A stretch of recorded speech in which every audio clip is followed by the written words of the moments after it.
Você pode estar podando o desenvolvimento do seu filho por cometer erros básicos que estão limitando o potencial de desenvolvimento do seu filho. Mas calma, que esses erros muitas vezes você nem percebe que comete eles ou provavelmente você nem saiba o quanto isso prejudica o desenvolvimento do seu filho. Então bora conhecer quais são esses 7 erros e já corrigir para que o desenvolvimento do seu filho decole?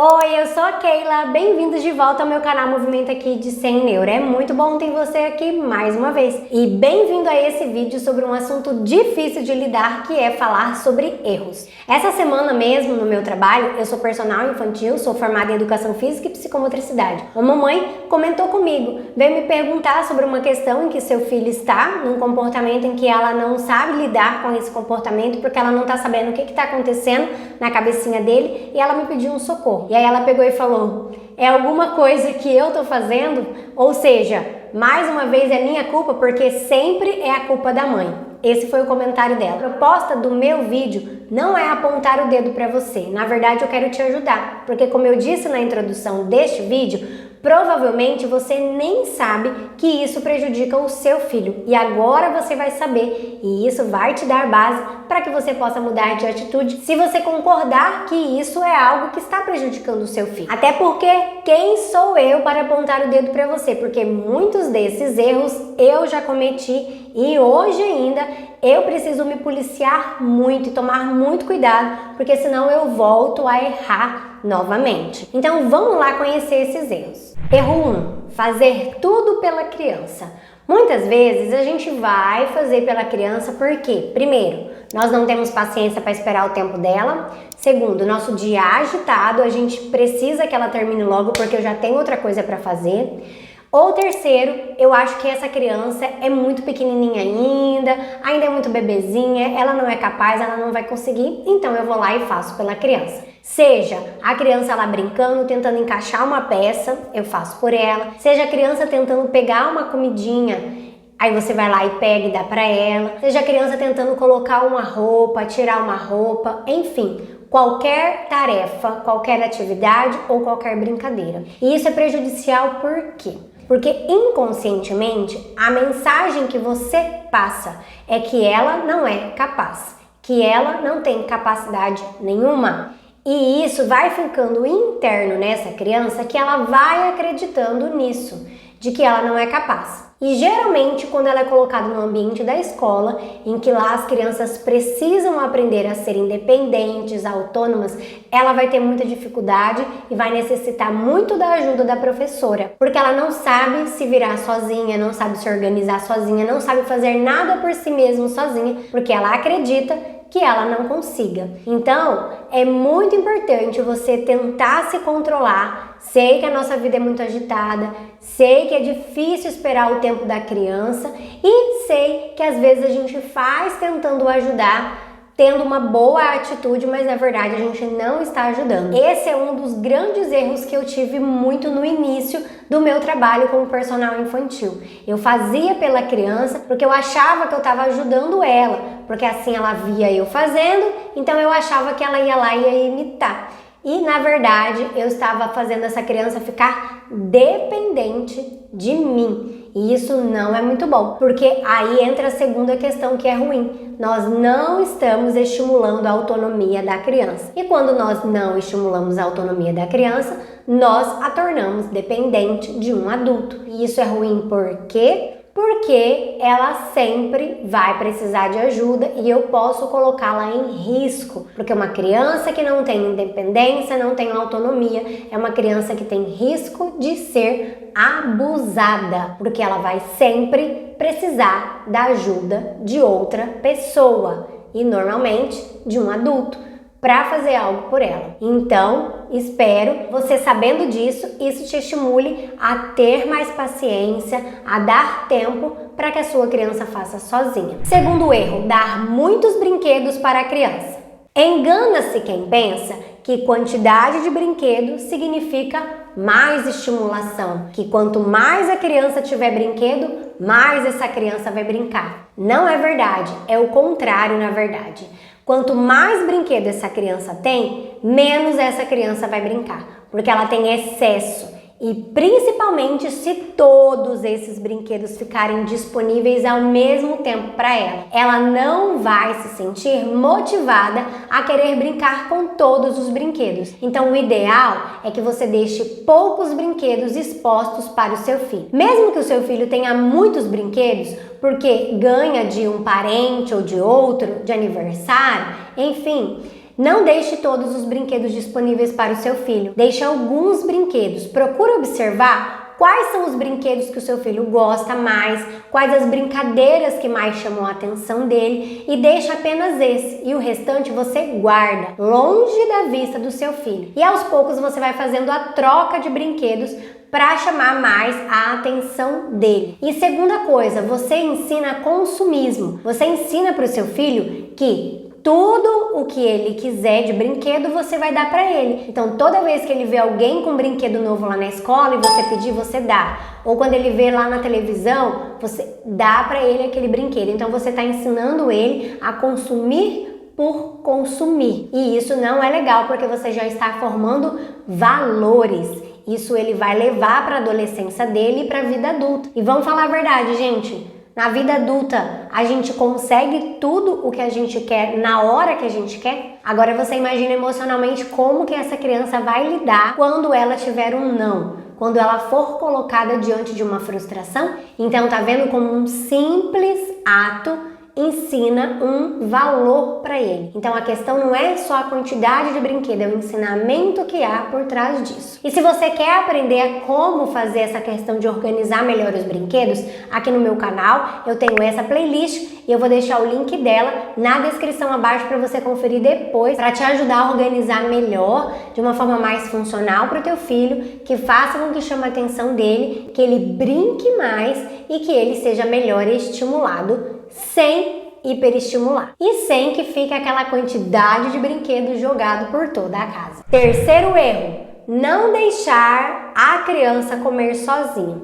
É muito importante que desde os primeiros diazinhos, lá a partir de 6 meses, que em geral a gente espera que comece a introdução alimentar, o seu filho já tem a possibilidade de comer sozinho. E claro que lá nos primeiríssimos anos de vida dele, ele vai precisar que entre uma colherada e pegar com a mão que ele vai fazer, você dê umas colheradas para ele. É claro que sim, mas ele precisa ter a oportunidade de pegar esse alimento com a mão, de tentar usar uma colher, um garfo sozinho para pegar essa comida, sem que você ajude. Porque quando o seu filho está fazendo isso, a gente está estimulando a autonomia, a independência, e eu já disse o fator principal de importância da criança ser independente e ser autônoma, certo? Então, quando você permite com que uma criança coma sozinha, ela vai atacar ferozmente uma questão muito importante para nós, seres humanos: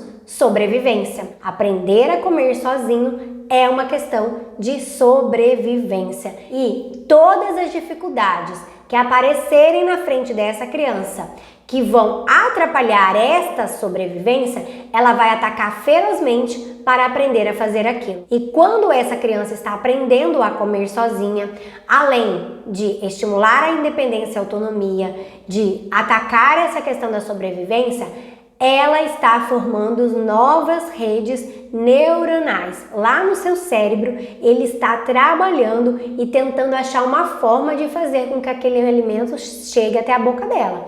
Ela vai tentar de todas as formas. Que ela vai conseguir, ela vai, no tempo dela, nas experimentações dela. E outra questão importante é permitir a criança ter o contato com esse alimento com as mãos. Isso ajuda o seu filho quanto à questão da seletividade alimentar. Porque aqui, quando ele tem a oportunidade de pôr a mão no alimento, ele está trabalhando uma questão muito importante para a seletividade alimentar, que é a estimulação sensorial, de pegar com a mão de texturas diferentes, de cheiros diferentes, de gostos diferentes. Então, dentro do possível, permita sim que o seu filho coma, se alimente sozinho, aprenda a comer sozinho, desde bebezinho. Quarto erro, andar com calçado. e principalmente ainda andar com calçado inadequado para uma criança. Na primeira infância, quanto mais a criança puder ter oportunidade de andar descalço, melhor. Por quê? Porque conforme ela anda, a gente vai ajudar a estimular aquela curvinha que tem no pé, para fazer bem aquele arco plantar. Quanto mais a criança anda descalço, mais a criança vai recebendo informação sensorial pelo seu pé, que sobe essa informação até chegar ali no cérebro, e o cérebro vai passando informações riquíssimas quanto ao ambiente em que essa criança está. Se aquela textura é uma textura irregular ou não, se aquela textura é uma textura lisa, sólida, se é uma textura líquida, se é uma textura áspera, quente, fria. Todas essas informações são importantíssimos para o processamento sensorial da criança, para ela perceber o meio, e também vai ajudar a estimular muito o seu equilíbrio, pois essa criança vai andar por texturas diferentes: terra, grama, areia, pedra, concreto, cerâmica, e tudo isso traz uma estimulação de tônus diferente em cada textura dessa. Então, aquela criança que cai muito, por exemplo, é uma criança que precisa andar descalço, porque ela precisa desse estímulo para que o tônus dela seja estimulado. Então é mais ou menos assim: ela anda lá na areia e aí por meio do pé, do sensorial, manda lá para o cérebro, e o cérebro manda para o músculo: escuta, músculo, faz força aí, faz força e me segura, porque eu tô andando aqui num lugar que é todo mole, ele é irregular e você precisa me proteger, músculo. O cérebro, a principal preocupação dele é proteção. Então, se ele sente que ali é instável, que fica balançando, ele fica preocupado: eu vou cair aqui, eu vou bater a cabeça, eu preciso proteger. Então, ele manda essa informação para o músculo: ó, se equilibra, ativa a musculatura para eu não cair aqui. E aí vai mandando essa informação para a musculatura, para ter o tônus muscular, para segurar a criança naquela postura e para que tenha o equilíbrio de conseguir andar ali naquela postura. Então, deixe o seu filho andar descalço. Andar descalço é extremamente importante para essas funções motoras do seu filho e para a formação do seu pé, das suas informações sensoriais. E quanto ao calçado inadequado, nada de chinelo. Mesmo que tenha aquela cordinha atrás, nada de chinelo. Você imagina que na primeira infância a criança está aprendendo a andar e ela ainda vai ter que aprender a andar usando um calçado que não fica bem preso no pé dela, que fica deslizando o tempo todo. Você imagina a complexidade que é para esse cérebro fazer esse movimento do andar com esse chinelo? Se usar um tênis que não for de cadarço, um tênis de velcro, porque é mais prático, é a mesma coisa. Ele não vai ficar preso no pé dessa criança, ele vai ficar sambando. Então essa criança ainda tem que se equilibrar, tem que ter tônus muscular, tem que ter a coordenação para andar e ainda tem que ser capaz de segurar aquele calçado para não escapar. Croque, pior ainda, o pé fica nadando lá dentro. Então, se você quiser colocar um calçado no seu filho, que seja um calçado adequado, qual seria o melhor? Tênis com cadarço, porque ele vai fixar bem o pé da criança e vai dar bastante segurança para esse pé, para que ele possa andar, dar mais mobilidade, para que o pé possa fazer flexão e extensão e possa fazer a caminhada de forma segura. Então fica essa questão. Na primeira infância, dentro do possível, deixe andar descalço o máximo possível. Vai colocar um calçado, a melhor indicação é um tênis, um calçado que esteja bem segurando esse pé, que seja seguro e que dê mobilidade para que o pé possa flexionar, estender e fazer o movimento que ele precisa. Quinto erro, não deixar a criança se sujar. Alguns adultos têm alguma dificuldade com isso, né? Eu tenho a mãe de uma aluninha minha, de 1 ano e 6 meses, que ela tem uma dificuldade com sujeira. Logo, ela tem 2 filhos, o mais velho tem o quê? Seletividade alimentar. E a segunda está caminhando para isso. Primeira questão, deixar a criança se sujar, brincar com atividades de textura sensorial, por exemplo, a melhor estimulação de sujeira é na natureza. É com grama, com elementos naturais, com água, com terra, com lama, com areia, com folhas, com flores. com galhos. A melhor estimulação é lá na natureza. Outra questão sensorial que você pode trazer para sua casa, que você pode usar com coisas que você tem em casa, é fazer um arroz colorido, brincar com gelatina, pegar sucata, por exemplo, sacolas plásticas que tem textura diferente, esponja de aço, caixas de diferentes formas e tamanhos. Enfim, quanto máximo de texturas diferentes você puder ofertar com coisas que tem em casa, melhor. E aí, se você deixa a sua criança se sujar, primeira estimulação que você está oferecendo para ele, sensorial. Estimulação sensorial é muito importante por quê? Porque é a porta de informação da criança. Como que a criança aprende? Por meio dos sentidos. Ela aprende por tudo que ela vê, por tudo que ela ouve, por tudo que ela toca, que ela tem algo que a gente chama de mão na massa. Por meio dos sentidos que a informação entra para o cérebro da sua criança. Pelo cheiro, entra uma informação olfativa, ela sente aquele cheiro, ela sabe, vai dando a informação para o cérebro do que é aquilo, um cheiro de chuva com a terra molhada, um cheirinho de uma comidinha gostosa, fazendo tudo ao que ela coloca na boca, traz informação para o cérebro.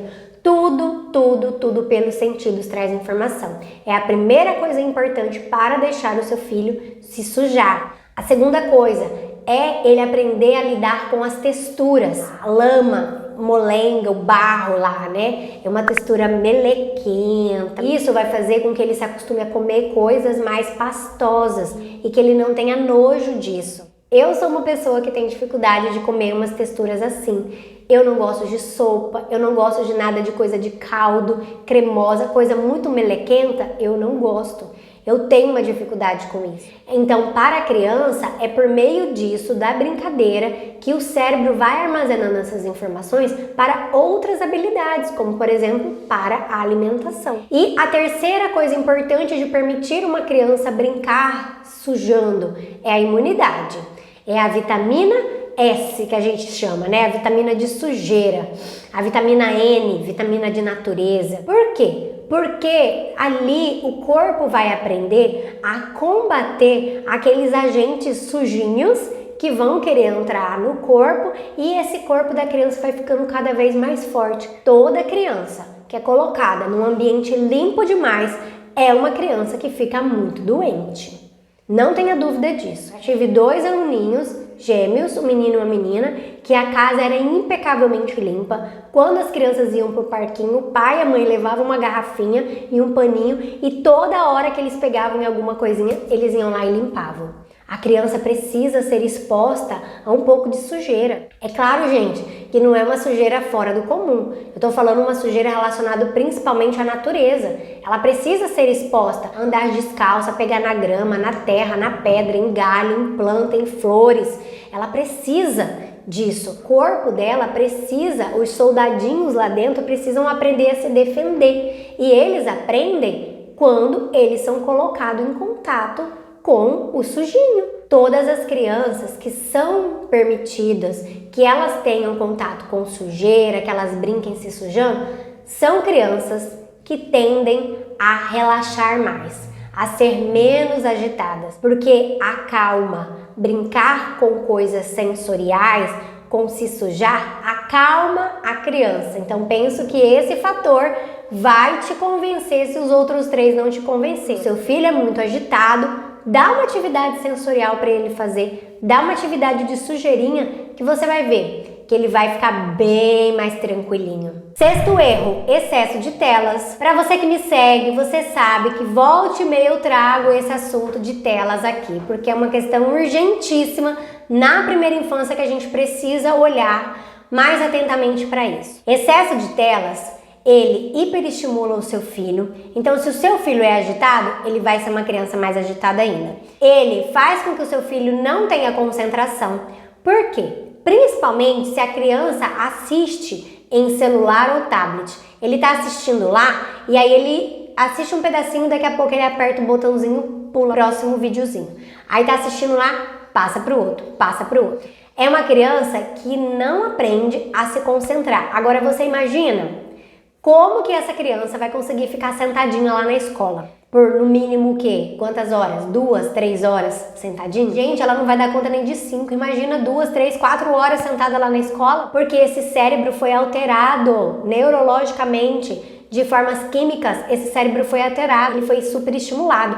Lá nas telas tem muita informação, tem muitos sons, tem muitas cores, tem muitos movimentos acontecendo ao mesmo tempo. Isso agita o cérebro do teu filho e, consequentemente, aparece no corpinho dele. Aí aparece alguém falando, nossa, essa criança é muito agitada. Não, gente, fizeram ela ser assim. Não é que ela é assim. Condicionaram ela a ser assim por conta de excesso de telas na vida dela. Ah, essa criança não tem concentração nenhuma, ela não consegue. Não, fizeram ela ser assim. Tira, faz aí um testezinho. Bora fazer um testezinho? Faz 1 semana sem telas.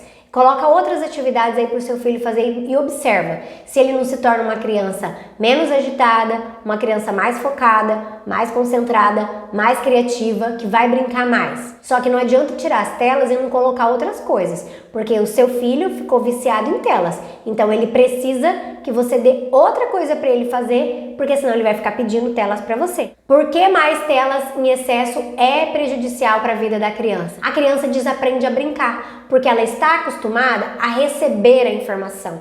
Lá nas telas nós somos passivos, nós ficamos ali consumindo.